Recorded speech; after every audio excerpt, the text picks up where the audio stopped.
everyone, this is Krishnashree, occupational therapist from Pinnacle Blooms Network. So మన దగ్గర kids ఎవరైతే occupational therapy తీసుకుంటూ ఉంటారో వాళ్ళకి ఏంటంటే కిడ్ యొక్క ప్రోగ్రెస్ అనేది బిఫోర్ అండ్ ఆఫ్టర్ ఎలా ఉంటుందో పేరెంట్స్ అనేది ఫీడ్బ్యాక్ ద్వారా షేర్ చేసుకుంటూ ఉంటారు. నా దగ్గర కిడ్ పర్వేజ్ అనే అబ్బాయి గత 6 monthsగా తీసుకుంటూ ఉన్నాడు థెరపీ.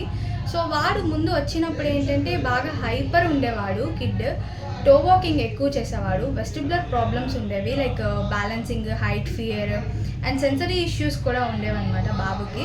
మన దగ్గర థెరపీ తీసుకున్న తర్వాత వితిన్ 3 monthsలో వాడికి ఏంటంటే టో వాకింగ్ అనేది స్లైట్గా రెడ్యూస్ అయింది, హైపర్ అనేది చాలా రెడ్యూస్ అయింది. ఇప్పుడు కొంచెం సిట్టింగ్ టాలరెన్స్ చేస్తున్నాడు, వెయిటింగ్ టాలరెన్స్లో ఉంటున్నాడు అండ్ సోషలైజేషన్ కొంచెం ఇంప్రూవ్ అయింది అని చెప్పేసి పేరెంట్స్ అనేది రివ్యూ షేర్ చేసుకున్నారు. బిఫోర్ పర్వేజ్ యొక్క ఎబిలిటీ స్కోర్ వచ్చేసి 280 ఉండేది అండ్ ఆఫ్టర్ వితిన్ 3 monthsలో 311కి వచ్చిందనమాట. సో అది వాళ్ళ పేరెంట్స్ గుడ్ ఫీడ్బ్యాక్ అనేది మనకి ఇచ్చున్నారు. థ్యాంక్స్.